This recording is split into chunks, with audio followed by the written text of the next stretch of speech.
A morte é muito semelhante ao nascimento.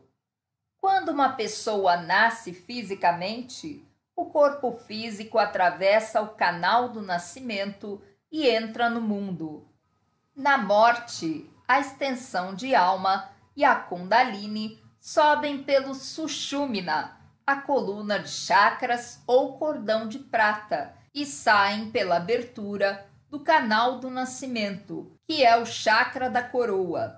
Quando a Kundalini chega ao chakra da coroa, ela provoca um choque nos centros pituitário e pineal, o que causa a abertura do terceiro olho.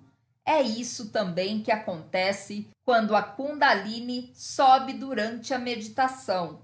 É nesse momento que o moribundo vivencia a primeira fase do bardo, vê a clara luz de Deus e espera-se que una-se com ela. Geralmente é o átomo seminal astral que parte primeiro, em seguida o mental e por último o do coração.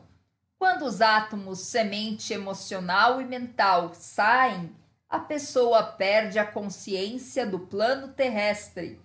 Quando o átomo semente do coração parte, o cordão de prata se rompe, libertando completamente a extensão de alma.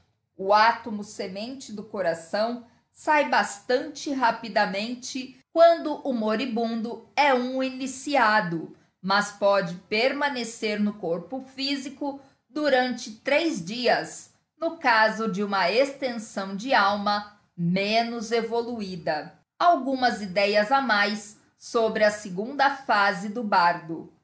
Se a extensão de alma desperdiça a primeira fase do bardo, ela dispõe de uma segunda oportunidade para unir-se com a clara luz de Deus.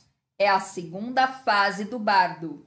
A extensão de alma, porém, precisa ter consciência de algumas coisas para não ficar confusa. Como vimos, com a subida da Kundalini, o terceiro olho se abre. Isso faz com que a pessoa se torne psíquica, podendo ver todo tipo de imagens e de figuras e possivelmente ouvir música. O mais importante é que ela se concentre em alcançar o nível de realização divina mais elevado possível e se empenhe em unir-se com a luz. Muitas imagens e pessoas que o moribundo vê, embora pareçam totalmente reais, são apenas formas-pensamento.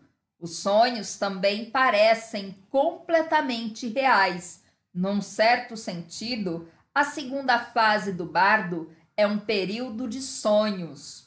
A experiência do bardo é um teste espiritual e uma oportunidade para uma iniciação espiritual mais profunda. Extensões de alma mais iluminadas podem ver mestres ascensionados, anjos ou divindades de algum tipo. Uma extensão de alma menos evoluída, que saiu pelo chakra do plexo solar ou mesmo pelo segundo chakra, pode ver imagens de mulheres nuas dançando.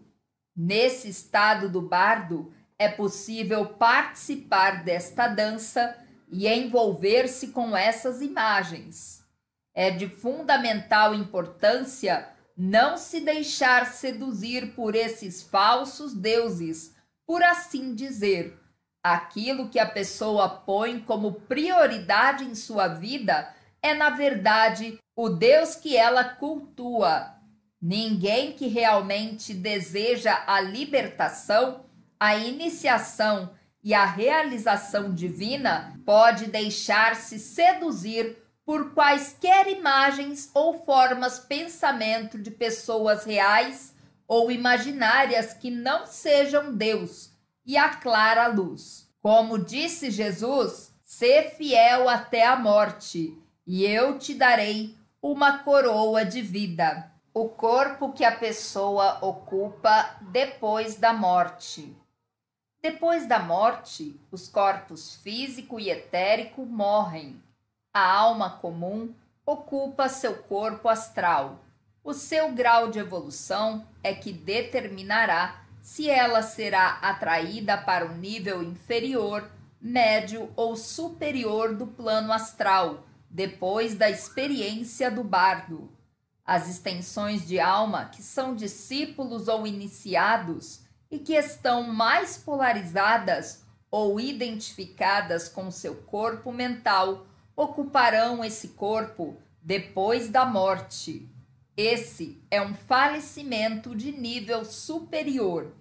Esta dimensão de realidade que trata do plano mental da realidade é chamada de Devachan. Os iniciados e mestres que forem ainda mais evoluídos ocuparão seu corpo espiritual, o corpo de luz búdico, átmico ou glorificado.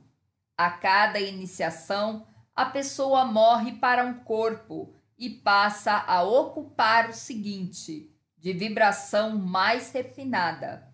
É na ascensão que ela ocupa o corpo de luz glorificado e então opera nas dimensões monádica e logóica da realidade. Não disse Jesus: na casa de meu pai há muitas moradas? Os corpos astral e mental são realmente libertados nesses níveis superiores de maestria e iniciação. Quanto mais elevada for a dimensão para a qual a pessoa é atraída, maior será o nível do céu e mais bela e maravilhosa será a vida ali. Por isso, é muito importante esforçar-se para obter o maior desenvolvimento espiritual e a maior realização divina possíveis nesta vida e compreender os princípios da arte de morrer. Fazendo isso, podemos chegar ao falecimento mais elevado possível. A morte e a retirada da energia dos 4 corpos. No processo da morte, a alma ou eu superior retira primeiro a energia do corpo físico. O segundo estágio da morte é a retirada da energia do corpo etérico. O terceiro estágio é a retirada da energia do corpo astral e o quarto, a retirada do corpo mental. Depois que o hormônio da morte é liberado, uma espécie de tremor psíquico acontece no sistema de 4 corpos. Esse tremor afrouxa e começa a romper a ligação que existe entre os nadis, o sistema nervoso etérico e o sistema nervoso físico.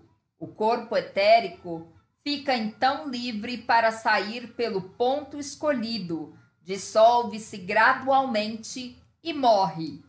No iniciado avançado, essa dissolução do corpo vital pode ocorrer rapidamente, mas é um processo lento numa extensão de alma menos evoluída.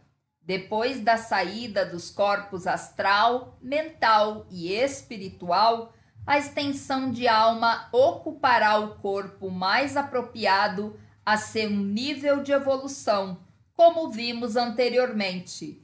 Em casos de morte súbita, por acidente, suicídio, assassinato, ataque cardíaco inesperado, guerra e assim por diante, o processo da morte ocorre muito mais rapidamente.